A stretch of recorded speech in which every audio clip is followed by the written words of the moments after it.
Switch this. Okay. What you're looking at here is a painting by Titian, the great 16th century Venetian painter. This is called the Averoli Polyptych, painted in about 1518. It's really just here as illustration of a sunrise or sunset. So enjoy it while I read something to you. I'm beginning with a passage, in fact, from a famous letter written in praise of the Venetian painter Titian by Pietro Aretino. The letter is dated 1544. While my discussion of the text of the letter is brief, it raises several issues germane to the rest of my talk, in which I consider color by means of hue, value, the scale from light to dark, hue being, of course, the color itself, and above all, materiality in 16th century Italy, concentrating particularly on Venice.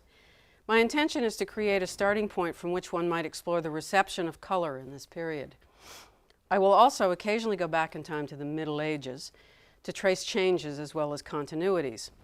Now, Aretino writes this letter as he sits looking out over the Grand Canal, and I'm not going to read the whole thing. I'm going to excerpt it considerably.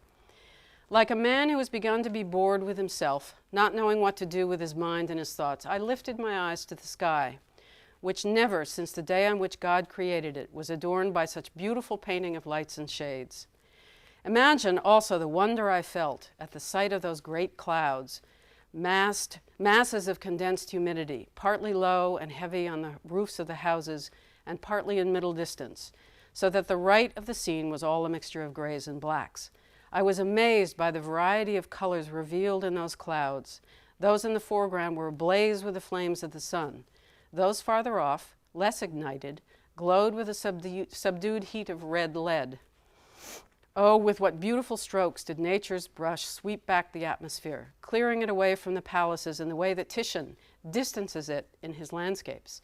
In certain areas there appeared a bluish green, and in others a greenish blue, truly mixed by the fancy of nature, the mistress of masters. With lights and darks, she created the effects of distance and relief so convincingly that I, who know your brush is the very soul of her spirits, cried out 3 or 4 times, "O Titian, where are you now?" Rather dramatic. The topos in the letter is nature as painter, who may be equaled or even surpassed by Titian. What interests me most in the letter is Aretino's reference to a particular pigment by name, red lead or minium, and to another by describing its hue. His bluish green, also referred to as greenish blue in the letter, would very likely be understood as one of the copper greens, usually referred to as verdigris or verderame. That I'm hypothesizing. One could say that, of course, Aretino would refer to pigments, given the topic of the letter. The practice of referring to a color by its pigment name was long established, although it is not common in the 16th century literature on painting. Familiarity with red lead and copper green, the latter by far the most common pigment, really set of pigments, used to create a bluish green, would not have been restricted to just users of colorants. The manufacture of pigments and the refining of materials used in the pigments was an established sector of Venetian commerce by this time. Copper greens and red lead were both produced in Venice. Red lead was a byproduct of the internationally renowned white lead industry, which I'll probably slip and also call it lead white, but it's the same thing. Bianco da Venezia, white of Venice, was known all over Europe by the second half of the 16th century. Why did Aretino choose a red and a bluish green in his description? Because that is what he saw when he looked over the Grand Canal? Perhaps, but this is a very carefully constructed piece of prose with a very particular purpose, which had to do with promoting the author's reputation as a connoisseur and intimate of famous Venetians, in this case, Titian. So I'm going to talk about red and green for a few minutes, and we'll put up, this is Lotto St. Catherine from 1522, a nice example of these two colors. And the role that red and green play in the visual world of Venetians is a subject in need of further study, and I'm just going to make a few observations here. First, a great deal of furniture was painted red and green, or red or green, and remember that there were no closets in this period, so everything was boxes, from large to very small. We learn this from 15th and 16th century household inventories, but one would never know it if you went to a museum and looked at the furniture. The only thing surviving are a few very fancy cassoni or chests, usually gilded and painted for the elite, but they're not at all representative. Both colors were also used for textile hangings, especially green. In this case, we happen to have red. The notaries recording these inventories use the term green, verde, but the term they frequently use for red in relationship to furniture or hangings is cinaprio, which actually is another pigment. It's vermilion. Cinaprio is an artificial vermilion. It was also manufactured in Venice. Its color was generally a little bit less orange than red lead.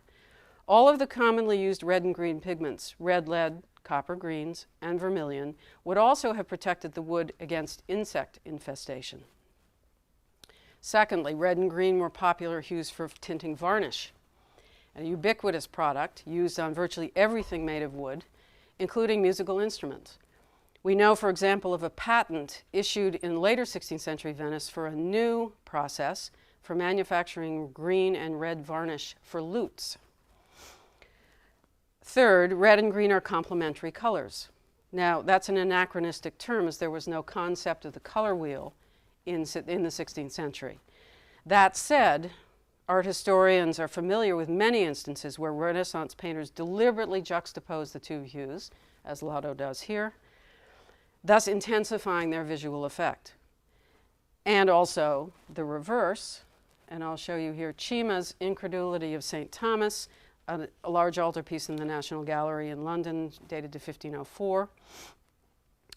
What Cima does is, in the red and green draperies, is he glazes in the shadows, he glazes red over green or green over red to produce a brown shadow that was transparent and colorful rather than muddy. If he just painted the shadows brown, they would have been opaque and muddy. These practices were the result of empirical investigation, otherwise known as trial and error. As John Gage has pointed out, if one stares at a red-orange disc and then looks at a field of white, one sees a blue-green afterimage of the same shape. And if we refer back to Aretino's description in the letter, the bluish-green and greenish-blue refer to atmosphere, not to trees or to distant landscapes. So the red clouds the red in the clouds is juxtaposed with the blue-green in the atmosphere. And I just put this in here because it's sort of intriguing. And this is a Northern European altarpiece. It has nothing to do with my talk. This is by Grunewald. It's the Isenheim altarpiece. And the resurrection on the left, and we'll just for fun put it up with this resurrection if you want to see an interesting contrast, has that red disc, but it has the blue-green aura around the red disc. And I'm not going to say anything more about it, but I think it's kind of intriguing, given what I was just talking about. So now I'm going to go back to the later Middle Ages and consider hue and value before returning to 16th century Venice. First, hue. Michel Pastoureau has written a fascinating book called Jesus in the Dyer's Shop that deals with a popular medieval legend. Joseph and Mary were concerned that Jesus have a career, so they apprenticed him to a dyer. Now, little boys frequently in late medieval Italy were apprenticed to a master to learn a particular trade. The dyer instructed his new apprentice, showing him several vats, one for each color, and giving him several pieces of expensive fabric, each to be dyed a different hue, so put in a different vat. The dyer leaves, Christ gets bored, and he dumps all the fabric into one vat. The dyer returns, sees all the fabric the same color, and is furious. Christ says, "Don't worry." He puts the cloths back into the same single color vat and then pulls them out again. This time, each one is a different color. The hues involved in this story change from version to version. One important point that Pastoureau makes, the Middle Ages distrusted mixing. For instance, dyers never mixed a yellow and a blue to make green, and rarely mixed red and blue to make purple, which is why actually a lot of medieval purples look like red. Often dyers specialized in just one color. So green dye produces green cloth. Red dye produces red cloth, unless, of course, you are Jesus Christ.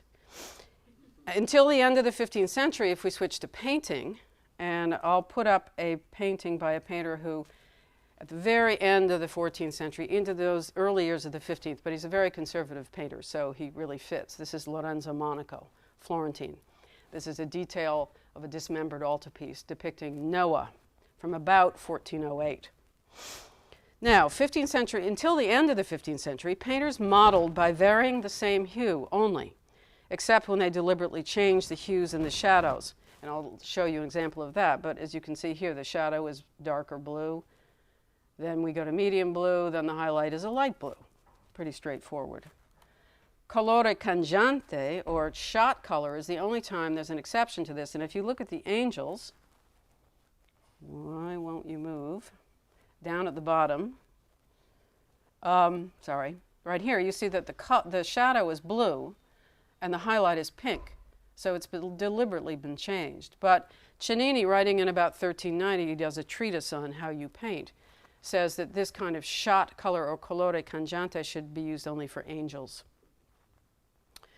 A related point is that the juxtaposition of hues in things like stripes or checks, for instance, was not considered respectable in the Middle Ages and was only worn by jesters, actors, musicians, and even prostitutes.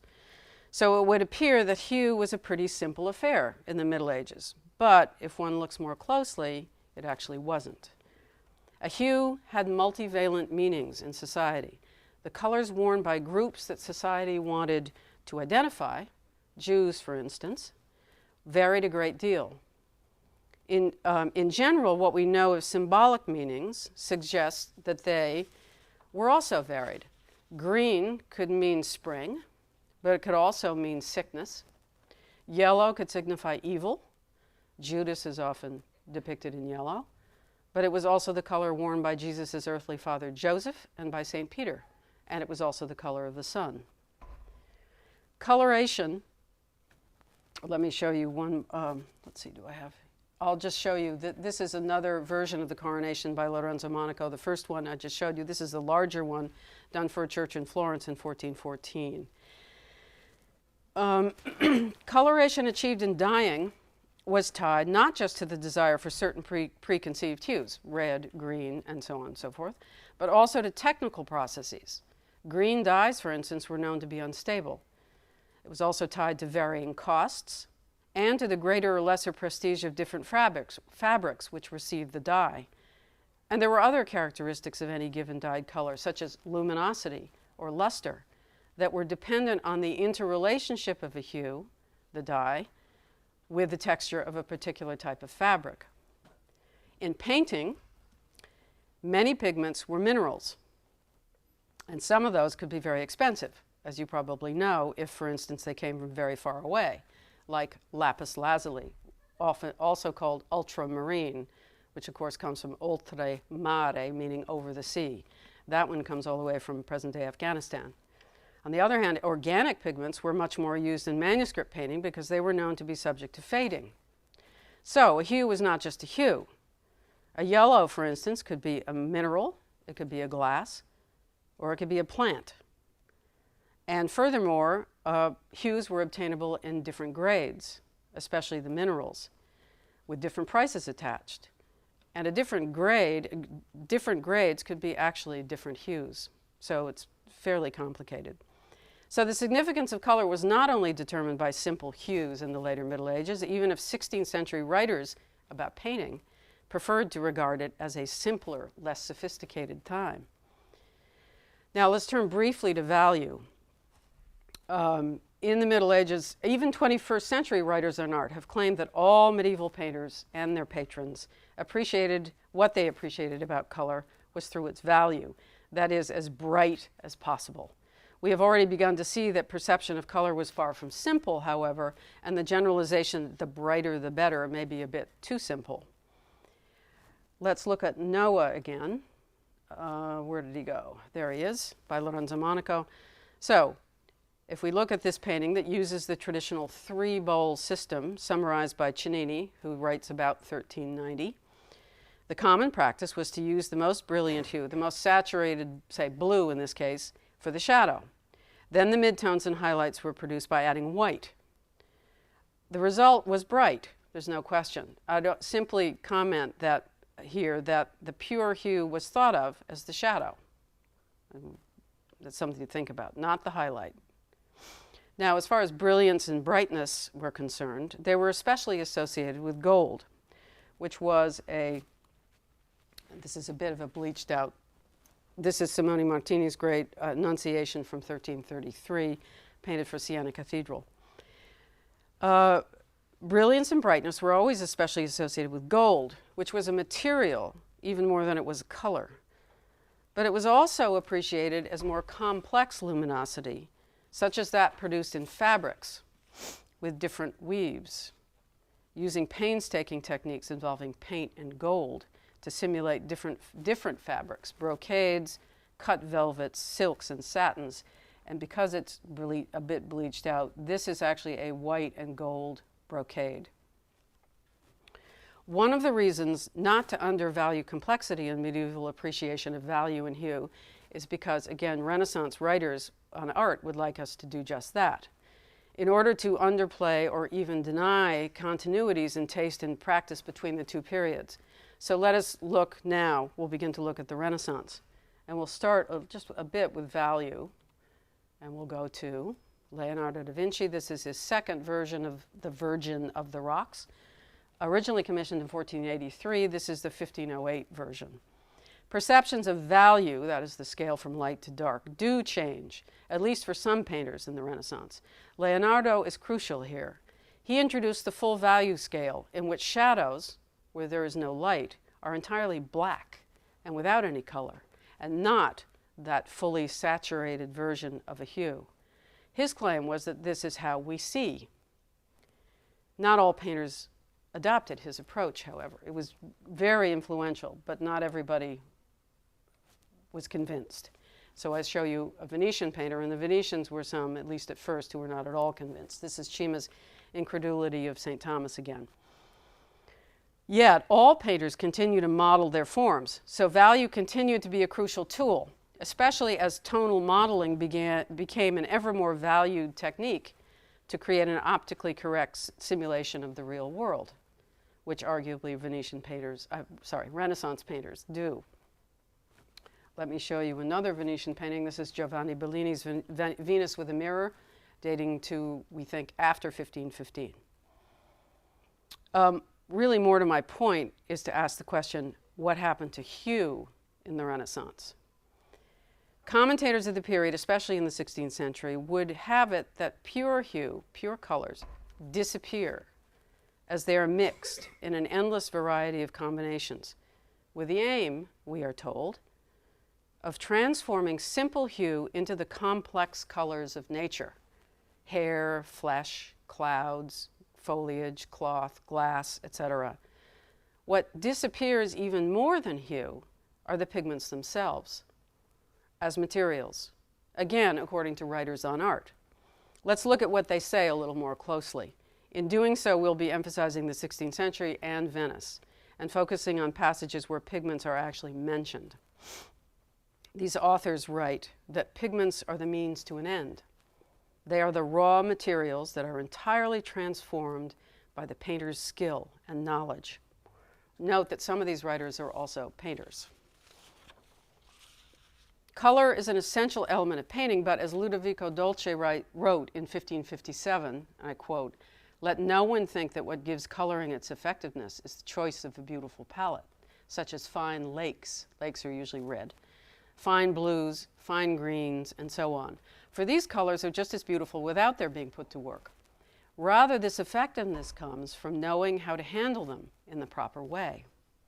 Paolo Pino, 16th century Venetian author and painter, wrote that the best manner of coloring is not achieved by ultramarine at 60 scudi an ounce, which is very expensive, nor by a beautiful lake, which is also expensive.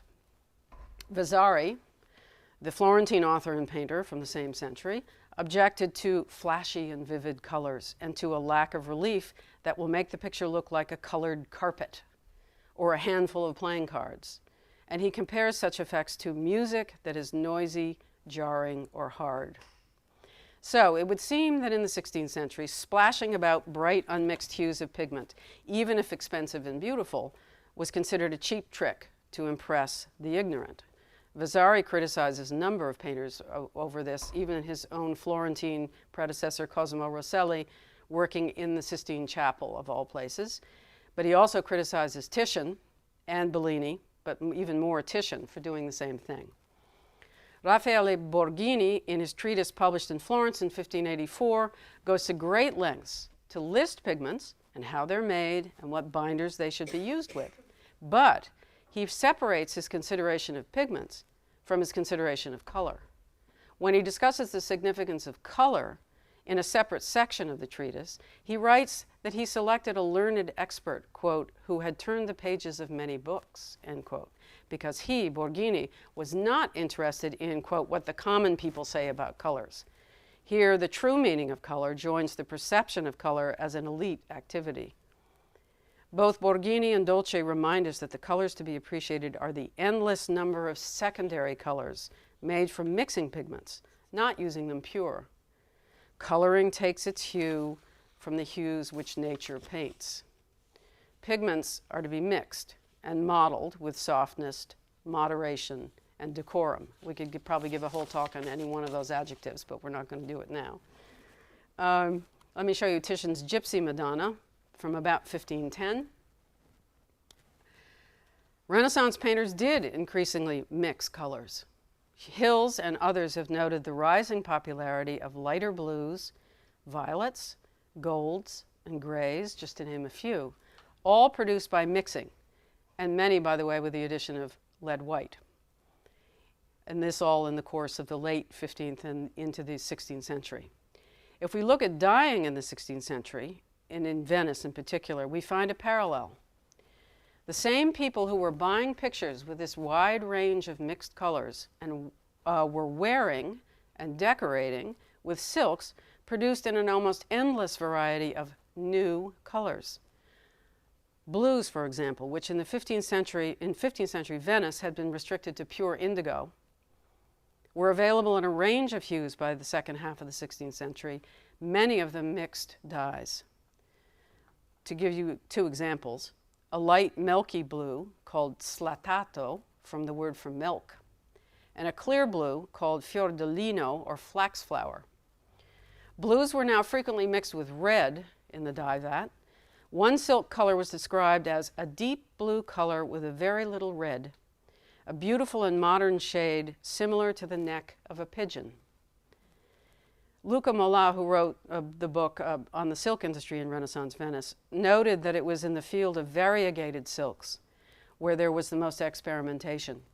Among names given to these colored silks were fior di fava, which I presume means the flower of the fava bean plant, schiuma di mare, which is sea foam, berettino inzuccherato, which I think the closest I can come to it is a gray blue that looks sugared. So use your imagination. Cat fur, pel di gatto, and capo di picchio, which means woodpecker's head. All these names and many others are descriptive of objects and materials in the natural world, which the dyers were evoking not only through hue, usually mixed, but also through luminosity and luster, just as the painters were. It's interesting, just as a side comment, that the most extensive discussion of colori cangianti, that is those colors where the shadow is one hue and the highlight is another hue, which is usually seen as a medieval undertaking, the most extensive discussion of it happens at the end of the 16th century in a treatise on painting. It would appear that the material pigment and its basic unmixed hue was indeed devalued in the face of all this mixing and the celebration of the painter's skill in doing the mixing.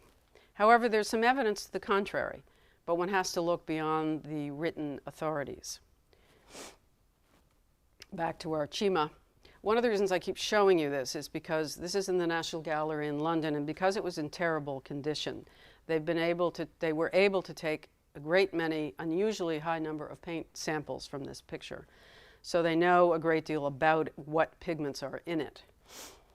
The Venetian painters were responsible for introducing, or at least using, a wider variety of pigments than elsewhere in Europe by the end of the 15th century. And this painting is one of the best examples.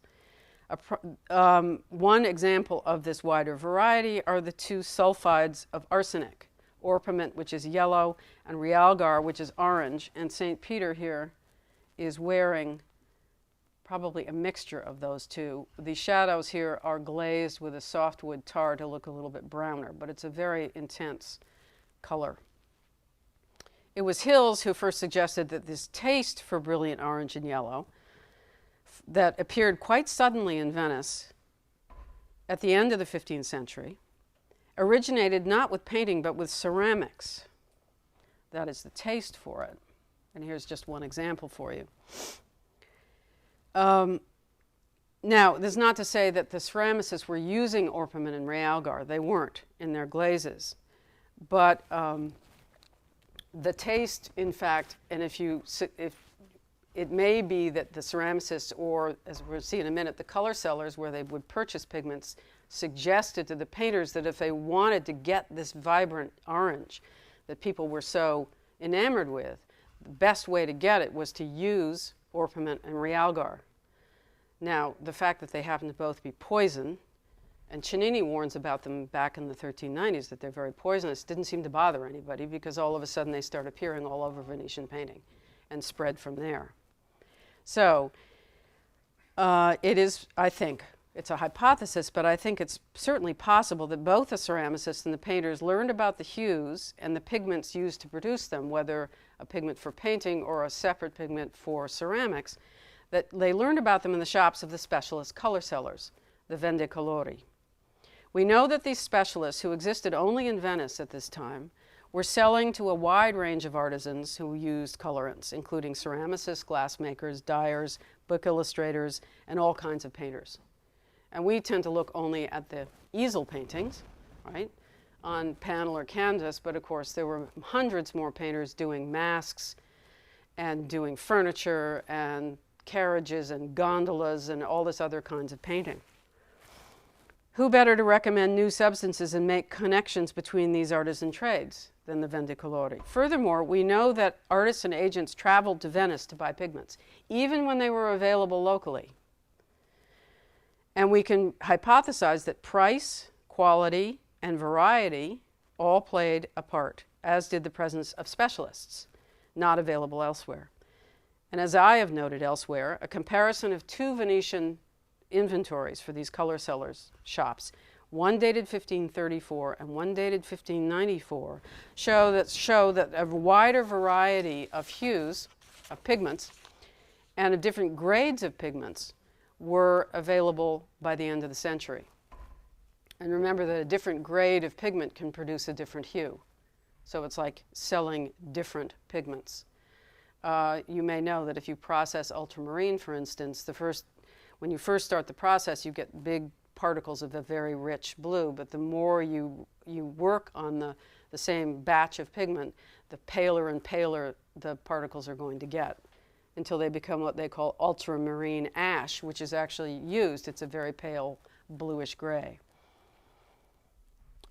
We might also note that because the numerous pigments were manufactured or processed in Venice and exported, many of them for resale, they had an identity as commodities in addition to their identity as colorants. Now let's turn to the presence of pigments, their actuality, their materiality, through evidence furnished by scientific analysis and painting conservation particularly. And here I'm going to show you a painting by Perugino, just to show you that I don't think it was just the Venetians who were doing everything smart or new. These are 3 panels from a dismembered altarpiece for the Certosa da Pavia by Perugino, dated to 1500, around 1500. And these are all oil paintings, by the way. Some are on panel, some are on canvas. He was active, by the way, in Florence and Rome at the end of the 15th century, the beginning of the 16th century. St. Michael, who's on the left, St. Michael's gray armor is underpainted with lead white mixed with the silver gray particles that have a metallic luster. There is St. Michael, And here is a cross section, and you can see what is shiny is the metallic layer. There is some sort of grayish, a dark grayish blue over at least parts of the luster. The luster is the lead white mixed with silver gray. Now it turns out that these particles have been identified as a copper tin alloy. They're bronze. Those who discovered this new pigment concluded that it was not used for its luster, but in fact was just used because it was a dark gray. Now, that's fine, but I think we can push the hypothesis a bit further. It certainly makes it more interesting.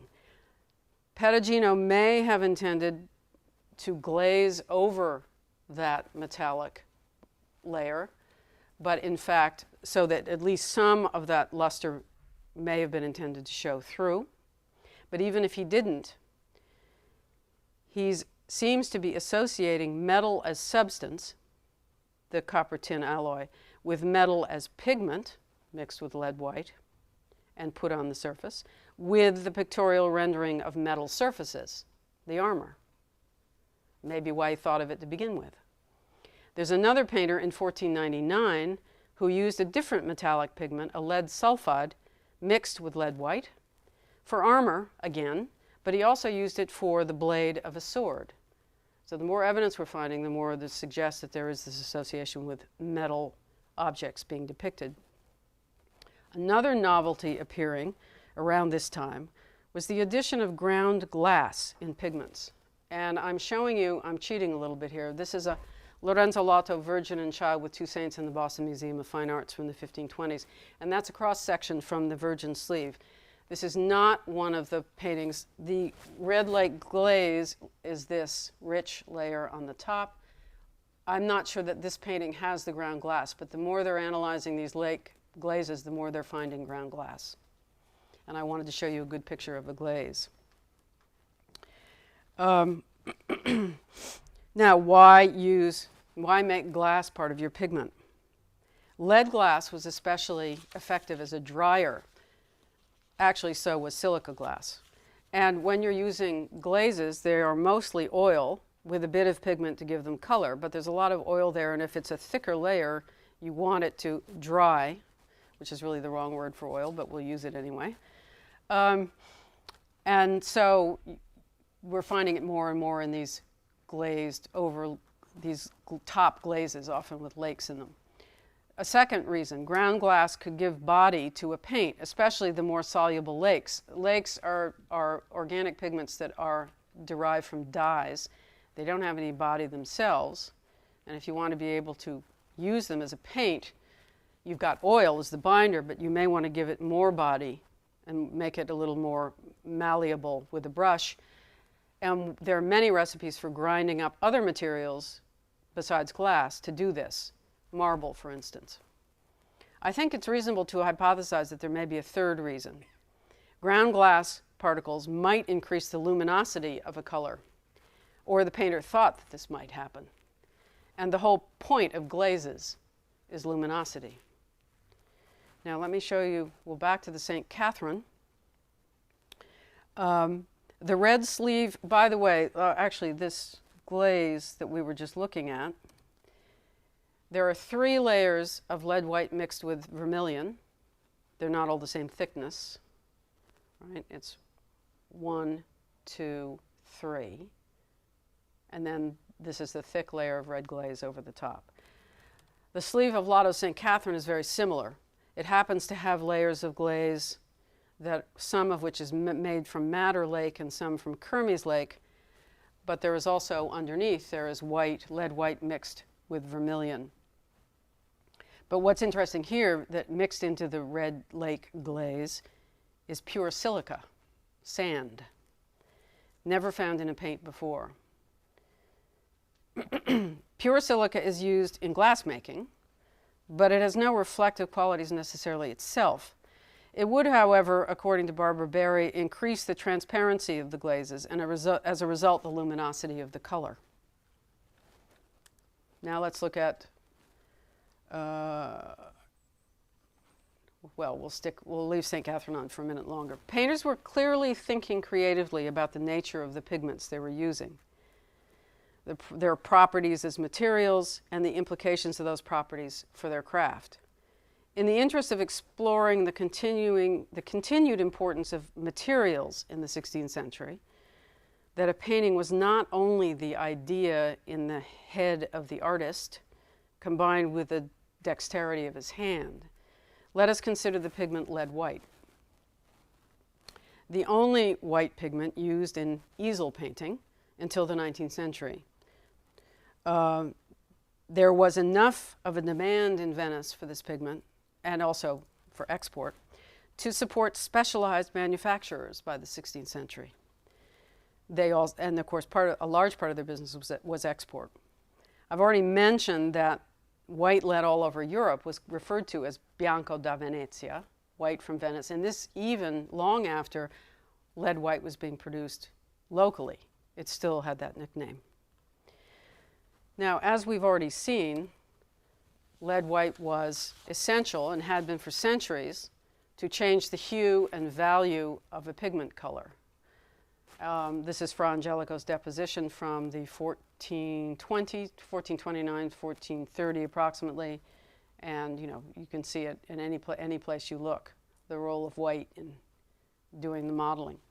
A second point about white lead, or lead white, was also used as a preparatory layer over the preparatory layer of gesso, certainly by the 15th century. It helped limit the absorbency of oil paint, so it was its opacity here in addition to its bright whiteness that was desirable. But if you didn't want bright white, by the end of the 15th century, they were starting to tint the lead white with other colors, especially charcoal black. Lead white was used as a dryer, and it was used for hundreds of years in mordants. Now, a mordant is another word, really, essentially, for a glue, and mordant gilding is something you might see along the edges of these robes, cutting tiny pieces of a metal foil and gluing them onto the surface. If you look at examples of this close up, you realize that in a lot of cases, it actually stands up above the plane of the picture. So the point of the mordant was not just to stick it on, but also to raise it up. And they often mixed lead white with the gesso to do this, or use lead white on its own, mixed with a little bit of oil. And a related and very significant use for my purposes was the use of lead white in what's called pastiglia. Thank you for providing this wonderful slide. Pastiglia is as modeling decorative surfaces, again, that rise above the surface of the canvas, or the panel in this case. These letters that Gabriel is supposed to be saying to the Virgin Mary in Simone Martini's Annunciation might very well have been done with a combination of gesso and lead white, or just lead white itself. And here's a detail from a crucifixion from 14th century Florence, the more traditional pastiglia, any place where you wanted to create a relief impression rather than flatness, you would mold, and lead white served this purpose. Finally, especially significant for the 15th and 16th centuries, is the use of this pastiglia to model three-dimensional forms, especially a whole category of little boxes. And there are people who specialize in making them. They're made of white lead that's been very thick, that's with very little oil in it, that's been molded into these little three-dimensional boxes. They are most often, in this case, gilded, so it's not the white color that's so important, but it's the moldability, which is probably not a word, of the lead white. So it has a number of characteristics, properties. Not all are relevant all the time. Opacity, my new word, moldability, a thick consistency, a relatively quick drying, and sometimes valued for its bright white color. And there probably are other characteristics that we haven't mixed. By the way, these little boxes, which you can find in a lot of museums like the Victoria and Albert, for instance, that deal with the decorative arts, sometimes they would mix perfume in the white lead mixture so that the box would actually have a special scent, because they were often used, I think, for jewelry or for cosmetics. Now, We already know that there was more mixing at this time, so much more use of white lead. This, again, is the early years of the 16th century. What is more significant, to me anyway, is that Venetian painters began experimenting with impasto at just this time. That is the accumulation of thick, opaque clumps of paint that stayed above the surface of the picture. And I'll show you an example in just a minute. Now, this technique of impasto, it really profoundly changes the history of European painting for several centuries afterwards. And I think it's possible that the earliest experiments with impasto, and I have to demonstrate this, this is just a hypothesis, that I think some of the earliest experiments with impasto, which happened in Venice, used lead white in particular. And its qualities as a material are giving painters clues about what to do with it, rather than it just coming from the painter's idea. So that materials have a role here. And I'll show you, this is the great portrait of Doge Loredan by Giovanni Bellini. Dates to about 1501, 1502. And I wish I had a detail, but right here, along the edge of his collar, which may, I think, especially here, indicates an undergarment that has a kind of lacy top, that it's just peeking out. And these are his ducal robes, by the way, so his most expensive outfit. So this is a lacy white around the top here, is done entirely with a thick clumps, very small, but thick clumps of white lead sitting on the surface of the this is a panel, actually, of a panel. And I think it's an early example of the use of impasto. And so you have tiny clumps of pure white along the Doge's collar that are giving the optical approximation of lace rather than describing it. Go back and look at a painter like Jan van Eyck, those of you who know art history in the 15th century, where it's tiny brushwork that disappears into the oil. You never see a brush mark. It's a description of what is in reality. This is something different. In one level, it's an optical approximation. But the material of the paint doesn't stand for lace. It actually becomes the material of the fabric, in a way, one could argue. Another famous example of this is Titian's Noli Me Tangere, which dates to 1514. And here I have a detail.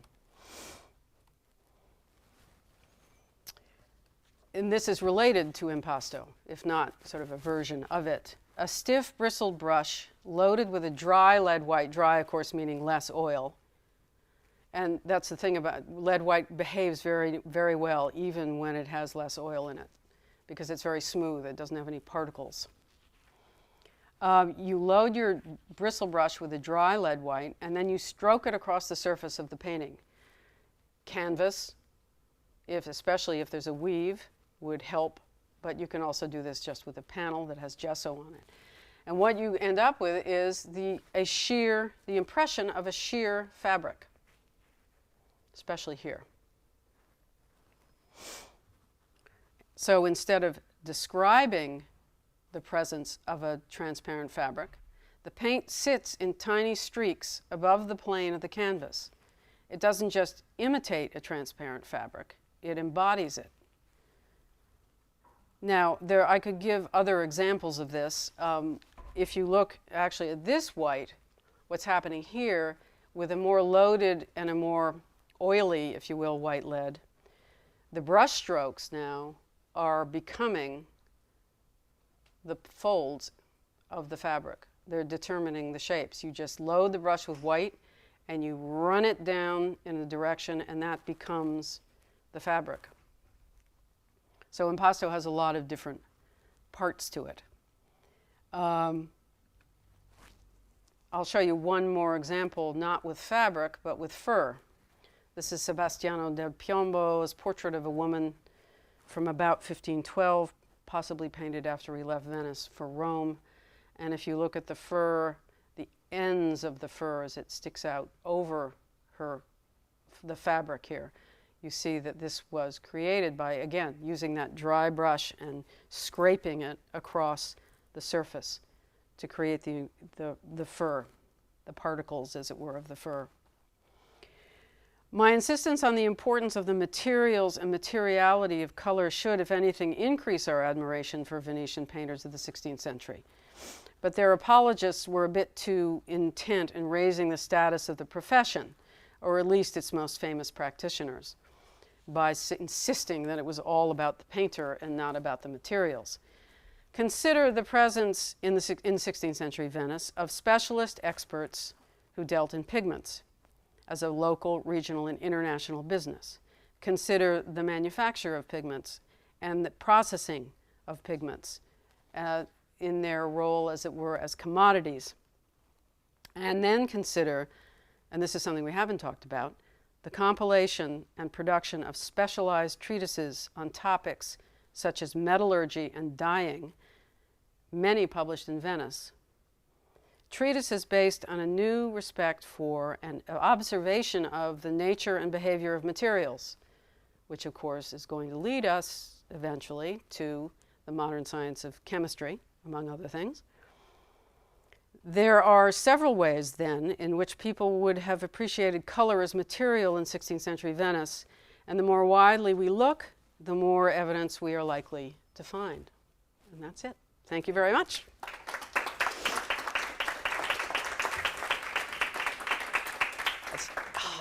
That was exciting. Do we have any questions? We have time for questions. I have a couple, but for now. Kira, and then Sure. That was really fascinating. Thank you. I learned a lot. Do we have regional variations when it comes to hues? Like, would you distinguish like a Venetian red as opposed to Sienese red or Florentine red? Is that That's a good question. And there is a tendency in, well, let's just say Renaissance art history to talk about the Venetians as one thing, the Florentines as another thing. And we have a tendency sometimes, I think, to overdo it. The pigment trade, basically, we know that pigments were being manufactured in Florence, and they were very much the same. Red Lake was a red lake. Of course, they vary depending on which lake you're talking about, or a vermilion is a vermilion, or a lead white is a lead white. I think it may have more to do with reputation that may have to do with quality, right, rather than anything to do with the actual hue.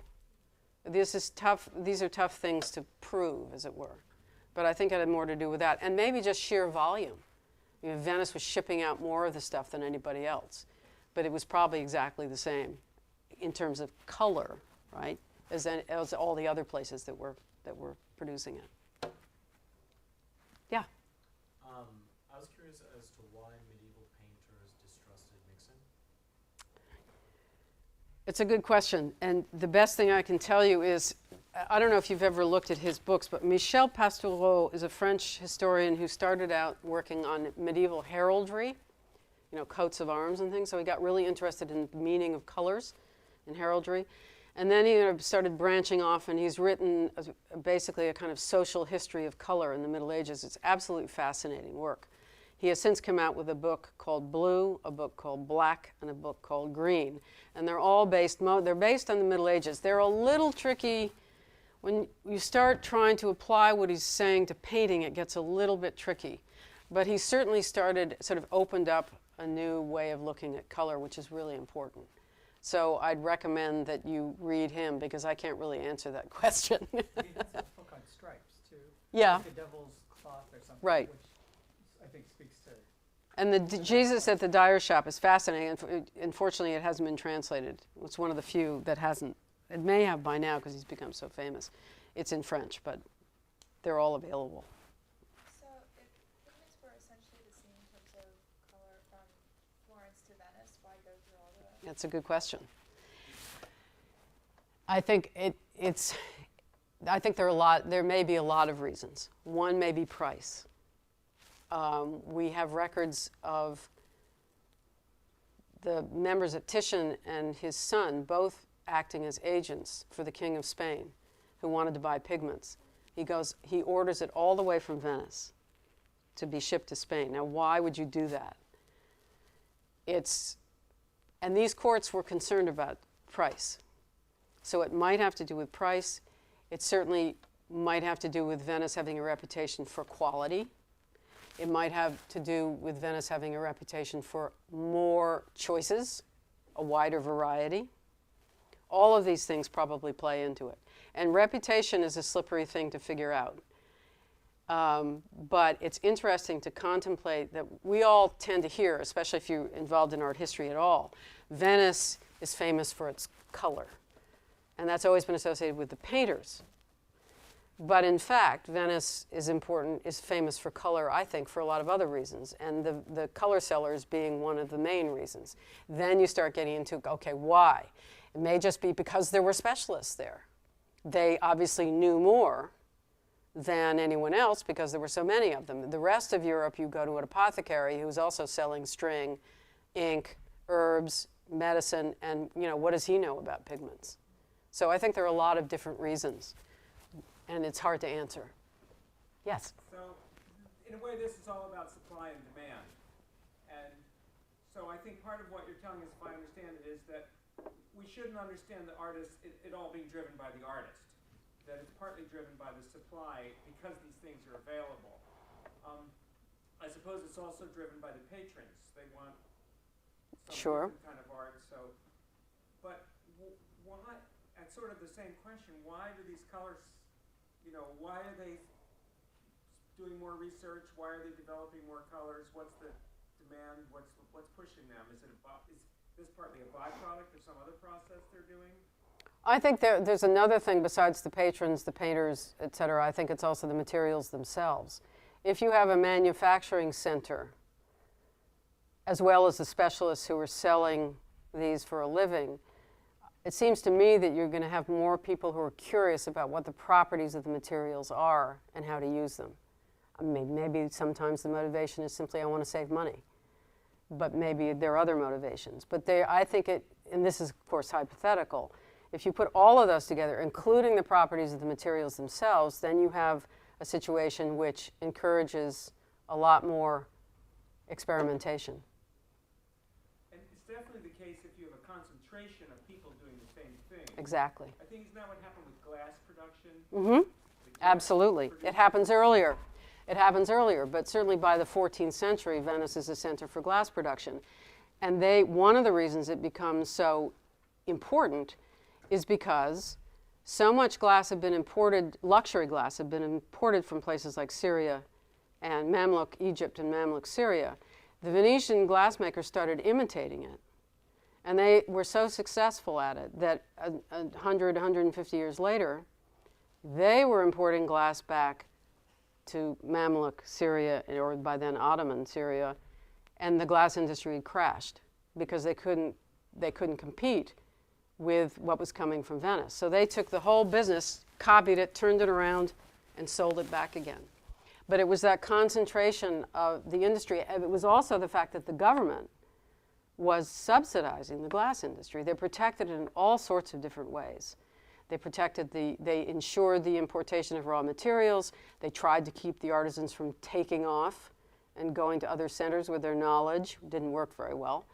They passed all sorts of legislation about where you could practice. They put all the glassmakers on the island of Murano because they were afraid of fire. But all that did was increase, because everybody was together, it increases competition, but it also increases sharing of knowledge. And so, this was all done. It was done a century before. The problem with painting is that the government never concentrated on it nearly as much as an industry. So it's harder to get the outlines, unlike something like glass or textile dyeing, which were much, much bigger industries. Yeah.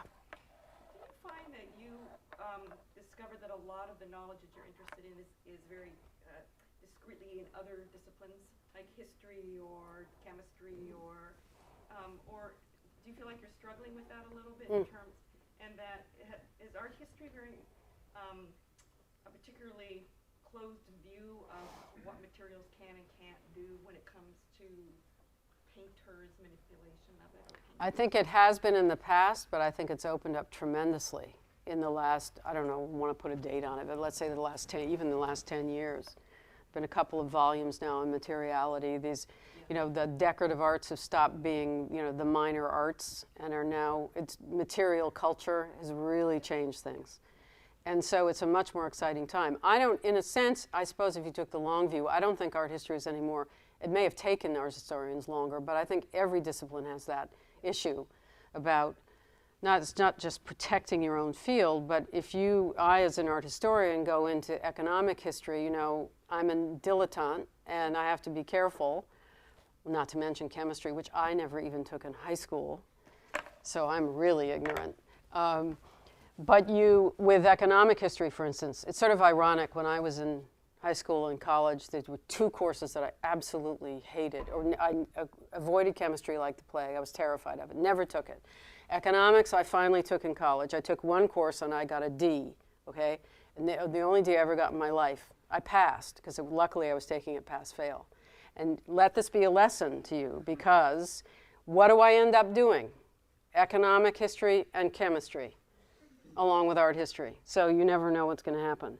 But it's trying, because I've had to read and read and read and read in economic history, for instance, in order to learn. So it's fine to be interdisciplinary, but it takes a lot of extra work. Yes? Do you have a favorite pigment or one that has a particularly interesting story or significance to you? I could say I like them all. It's sort of like my favorite painter. It changes about every, I don't know, few months or a few years. I'm really interested in lead white right now, as you can probably tell. Because people tend to ignore it because I think it's boring. So I sort of like things that other people think are boring because they usually find out something really interesting because nobody else is bothered. So right now I'd say it's lead white, but it'll probably change. Any other questions? Well, thank you all for coming, and thank you to my hosts for a very lovely stay.